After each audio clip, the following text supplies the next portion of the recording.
This is Scott Condit with Offensive Group for the Armory Life. When it comes to 1911s, I've always felt about them pretty much the same way I do about classic cars. They're beautifully designed, seem rock solid in their construction, and in a way, they're from an iconic era that predates me and my generation's experience. I guess I'd say even though I have little experience handling them, I have a general appreciation for them. There's also no denying that they stir an emotion not only for their elegance and their aesthetic, but knowing that these pistols served as a standard issue sidearm for the United States military between 1911 to 1985. Regardless, I've always thought it was a cool platform and I appreciate it and the legacy behind it. But it wasn't until recently that a 1911 with a modern flair hit my radar and had me reconsidering my entire preconception of and had me interested in taking my turn at actually putting some mileage on one for myself. Enter the stainless steel Springfield TRP, or Tactical Response Pistol, 1911, chambered in .45 ACP. Now, this gun was inspired by a pistol originally developed back in the 1990s for FBI and SWAT teams who were seeking a 1911 that could meet their demands when it came to being a rugged, reliable, accurate service pistol in the field in applications ranging from tactical response to being a primary sidearm for hostage rescue teams. Springfield entered the bidding process and, long story short, they won the contract, besting all other competitors. They delivered on the requirements for them, which were a .45 caliber semi-auto single-action pistol manufactured primarily of steel, featuring a grip safety and an ambi frame-mounted manual thumb safety that hosted a single-column magazine.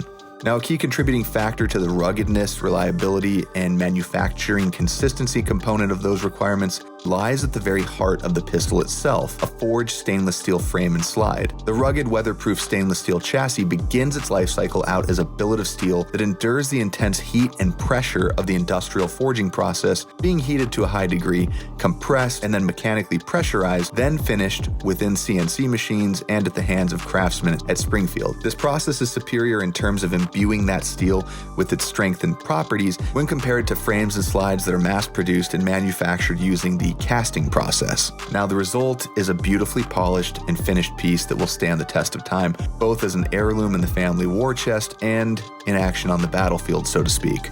Now, the features that caught my eye and set the TRP apart from the pack included the front strap and mainspring housing, which each feature a really aggressive matching 20 LPI or lines per inch checkered pattern that pairs really beautifully with the aggressive matte black G10 grips. I'm always a little wary of overly aggressive grip patterns, but for me, in hand, this pattern combo bites at just the right amount for providing maximum control during a few hours long range session without being so sharp and aggressive that they'll leave my hands looking like hamburger. The blended magwell hosting the 7-round mag is also really sleek. It looks competition and makes insertion of your mag a breeze. I also appreciated the modern low-profile combat 3-dot tritium sight setup, and when held in my hand, it's comfortable, intuitively balanced, and has a certain gravity that polymer frame pistols, in my opinion, just sort of lack. And not due to the physical weight of the pistol necessarily either, as it only weighs in at 42 ounces.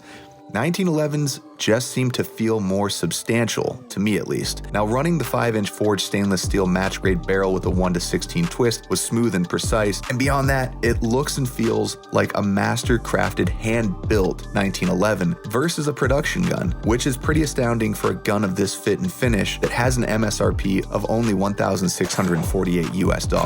Now, at the range, the TRP ran exceptionally smooth all around. It was like a well-oiled machine. My grip was firm and steadfast between the G10 grips and the checkered pattern, and the trigger wall and brake was super crisp, and I found the placement of shots while employing the 3-dot tritium sights to be natural and quick. The TRP slide was easy to rack with the ample serration pattern, and it operated smoothly during firing with zero malfunctions. Overall, it handled in such a way that recoil was very manageable and the follow shots were easy to place. I suspect in part this was due to the mass of the pistol when held in hand to balance it. Now, the experience of shooting the TRP, which is a modern 1911 of exceptional design, style, and quality, reminded me in a way to enjoy the basic feeling, power, capability, and handling of the firearm, along with the craftsmanship component that went into the design of the pistol that makes the whole thing come together. As a takeaway, if you're like me and you've had some general appreciation but very little actual hands-on time with the 1911 platform, I highly recommend you check out the TRP. Take her out for a spin, put some lead down range, and I think you'll really dig the modernized, master-crafted nature of a classic platform, and it'll have you hooked. But, don't take my word for it. Nothing will come close to you being the one in the driver's seat. Same principle applies to getting behind the beautiful stainless steel TRP and pulling that trigger for yourself. As always, be safe out there, shoot straight, and I'll see you on the next one.